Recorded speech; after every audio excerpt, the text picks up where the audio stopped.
Благодарам. Почитувана македонска јавност.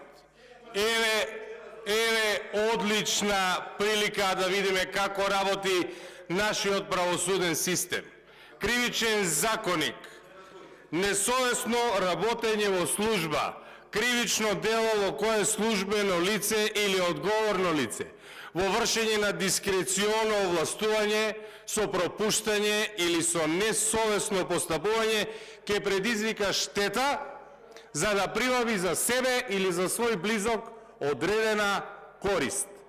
Еве го случајот. Премиерот, за да прибави корист за себе да остане да биде премиер, го приморува министерот за правда да си даде оставка и со тоа действие ќе се предизвика и веќе е предизвикана штета од необјавувањето на евроврзницата која што беше распишана на 600 милиони евра. По камата од 6,25%. Ако има зголемување на каматата при повторната аукција на оврзница, истата ќе биде штета, а користа прибавена ќе биде премиерското столче, премиерското место на Ковачевски и новото министерско место за ново именуваниот министер за правда. Значи, исполнети се сите описи од битието, од суштината на кривичното дело.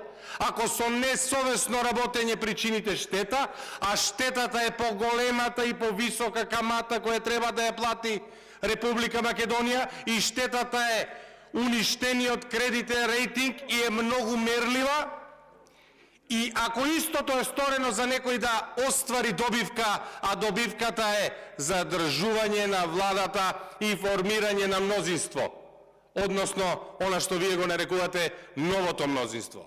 Исполнети се сите критериуми. Еве тест за обвинителството. За ова кривично дело е предвидена казна затвор од 3 месеци до 3 години. Ако штетата е повисока, експертите велат ќе била незначителна од 0,5%. На 600 милиони тоа се 3 милиони евра. Ако е 3 милиони евра, во најдобар случај, тоа ги исполнува условите за квалификуван облик и казната затвор е од 6 месеци до 5 години.